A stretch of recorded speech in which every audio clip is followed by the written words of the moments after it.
സംസ്ഥാന സ്കൂൾ കായികമേളയിൽ 1000 പോയിന്റുകൾ കടന്ന് തിരുവനന്തപുരം ഒന്നാമത്, തൃശൂർ രണ്ടാമതും കണ്ണൂർ ജില്ല മൂന്നാം സ്ഥാനത്തുമാണ്. 1500 മീറ്റർ ഫൈനൽ മത്സരങ്ങൾ വൈകിട്ട് 6 മണിക്ക് നടക്കും.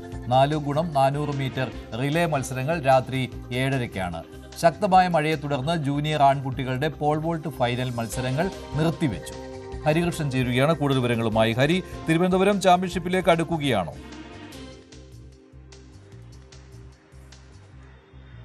തീർച്ചയായും അങ്ങനെ തന്നെ കരുതേണ്ടി വരും.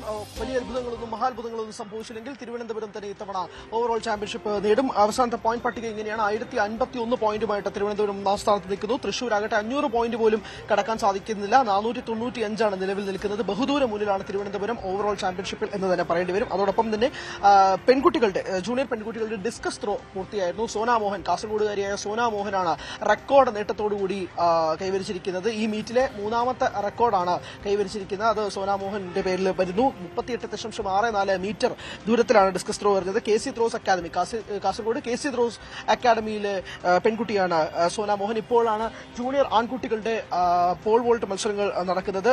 മോശമായ കാലാവസ്ഥയായിരുന്നു.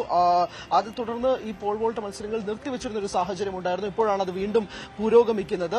മോശമായ കാലാവസ്ഥ, അതോടൊപ്പം തന്നെ ഈ ട്രാക്കും ഫീൽഡും മഴയിൽ കുതിർന്നു നിൽക്കുന്ന ഒരു സാഹചര്യമായിരുന്നു. ഒരു ഘട്ടത്തിൽ പോലും പോൾ വോൾട്ട് തുടരാൻ കഴിയാത്ത ഒരു സാഹചര്യത്തിൽ നിന്നുകൊണ്ടാണ് ഇടയ്ക്ക് വെച്ച് ഈ ജൂനിയർ ആൺകുട്ടികളുടെ ഈ മത്സരം നിർത്തിവെച്ചിരുന്ന ഒരു സാഹചര്യം ഉണ്ടായിരുന്നത്. പിന്നീടാണ് മഴ മാറിയതിനു ശേഷം ഈ മത്സരം വീണ്ടും പുരോഗമിക്കുന്ന ഒരു സാഹചര്യത്തിലേക്ക് നിൽക്കുന്നത്. എന്നാൽ പോലും കായിക പ്രതിഭകളുടെ ഈ ഒരു കാലാവസ്ഥ കാരണം അവർക്ക് വലിയൊരു തിരിച്ചടി നേരിടുന്നുണ്ട് എന്നത് പറയാതിരിക്കാൻ സാധിക്കുന്നില്ല. കാരണം ആ രീതിയിലാണ് സിന്തറ്റിക് ട്രാക്ക് ഒട്ടാകെ തന്നെ വെള്ളക്കെട്ടിൽ നിൽക്കുന്ന ഒരു സാഹചര്യം. വെള്ളക്കെട്ടിലായതുകൊണ്ടാണ് നിർത്തിവെക്കേണ്ട ഒരു സാഹചര്യം ഉണ്ടായത്. ഏറ്റവും കൂടുതൽ ആശങ്കയേറുന്ന കാര്യം വൈകുന്നേരം നടക്കാൻ പോകുന്ന ഹേർഡിൽസ് മത്സരങ്ങളാണ്. ഹേർഡിൽസ് മത്സരങ്ങൾ ഈ മീറ്റിലെ ഏറ്റവും ആകർഷണീയമായ മത്സരങ്ങൾ തന്നെയാണ്. പക്ഷേ ഈ മഴയിൽ കുതിർന്ന ഒരു സാഹചര്യത്തിൽ എങ്ങനെയായിരിക്കാം അത് നിൽക്കുക? കാരണം ഈ ഹേർഡിൽസ് മത്സരങ്ങൾ പ്രത്യേകിച്ച് എല്ലാവരും ഉറ്റുനോക്കുന്ന ഒരു മത്സരം കൂടിയാണ്. അതോടൊപ്പം തന്നെ 4x400 മീറ്റർ റിലേയും ഇന്ന് വൈകുന്നേരമാണ് നടക്കുന്നത്. 1500 മീറ്റർ മത്സരങ്ങളും ഇന്ന് നടക്കുന്നുണ്ട്. ഇതെല്ലാം ഈ ഒരു ട്രാക്കിൽ വെള്ളക്കെട്ടിൽ നിൽക്കുന്ന ഒരു സാഹചര്യത്തിൽ രാവിലെ തന്നെ 5000 മീറ്റർ